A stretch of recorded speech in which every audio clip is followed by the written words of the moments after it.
ધોળકામાં જળપ્રલયના 25 દિવસ બાદ પણ અનેક વિસ્તારોમાં પાણીનો નિકાલ નહીં, ગેરકાયદે દબાણો દૂર કરવાની લોકોની માંગ.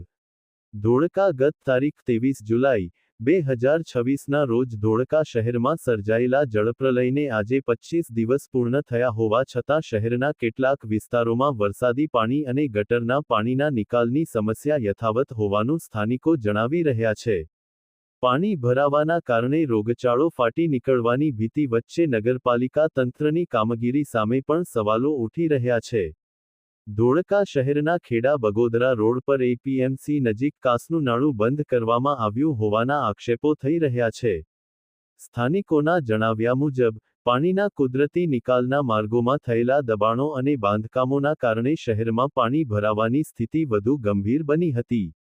સ્થાનિકો દ્વારા માફલીપુર, સિકોતર વહાણવટી માતાજીના મંદિરથી નાગનાથ મહાદેવ મંદિર, ગધેમાર ચુઈફળી, જકાતનાકાથી બલાશ ચોકડી તળાવ સુધીના વિસ્તારોમાં પાણીના નિકાલના માર્ગો અંગે તપાસ કરી દબાણો દૂર કરવાની માંગ કરવામાં આવી રહી છે. આ ઉપરાંત માફલીપુર ગામથી સિકોતર માતાજીના મંદિર થઈ કલીકુંડ, અયોધ્યા સોસાયટી, વંદે માતરમ સોસાયટી આગળ તથા સરસ્વતી સ્કૂલ પાછળ આવેલી વર્ષો જૂની આશરે 50 ફૂટ પહોળી ખુલ્લી કેનાલને અંડરગ્રાઉન્ડ કરી દેવામાં આવી હોવાના આક્ષેપો પણ સ્થાનિકો દ્વારા કરવામાં આવ્યા છે. આ કેનાલને ફરી પૂર્વવત કરવાની માંગ ઉઠી છે.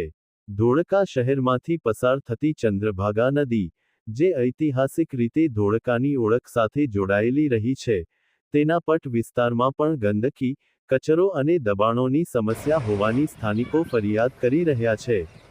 તેમનું કહેવું છે કે નદી અને કુદરતી પાણીના નિકાલના માર્ગોને ખુલ્લા કરવામાં નહીં આવે તો ભવિષ્યમાં ફરી આવી જળબંબાકારની સ્થિતિ સર્જાઈ શકે છે.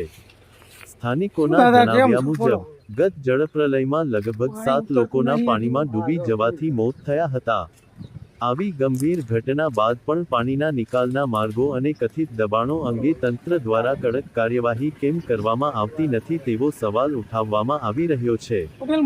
ધોળકા શહેરની પ્રજાની મુખ્ય માંગ છે કે પાણીના કુદરતી નિકાલના તમામ માર્ગોની તાત્કાલિક સર્વે કરવામાં આવે, કાસ અને કેનાલ પર થયેલા કથિત દબાણોની તપાસ કરવામાં આવે, ગેરકાયદેસર બાંધકામો સામે નિયમ મુજબ કાર્યવાહી કરવામાં આવે, બંધ કરાયેલા જૂના પાણીના નિકાલના માર્ગોને શક્ય હોય ત્યાં સુધી પુનઃસ્થાપિત કરવામાં આવે, ચંદ્રભાગા નદીના પટમાંથી કચરો અને દબાણો દૂર કરવામાં આવે, પાણી ભરાવા પાછળ જવાબદાર પરિબળોની નિષ્પક્ષ તપાસ કરવામાં આવે. દિવ્ય ન્યૂઝ સંજેલી દાહોદના ક્રાઇમ ન્યૂઝ પત્રકાર તરીકે મહેશભાઈ સોનારા હવે ધોળકા વિસ્તારમાંથી પણ સમાચાર કવર કરશે. ધોળકામાં થયેલા જળપ્રલય અને કથિત દબાણોને લગતા વિડીયો ચિત્રો સમગ્ર મામલાની સ્થિતિ અંગે અનેક સવાલો ઊભા કરે છે.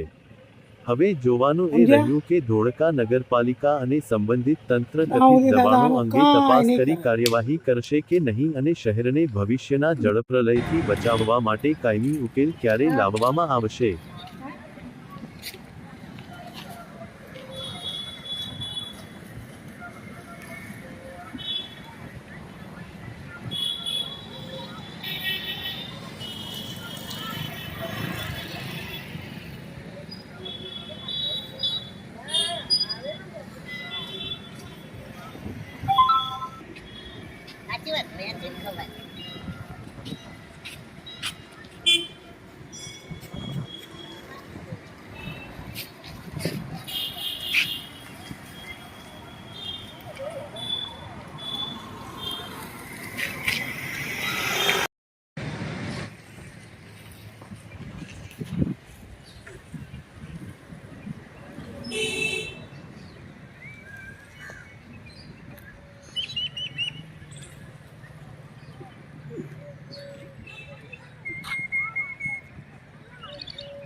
क्लियर कराओ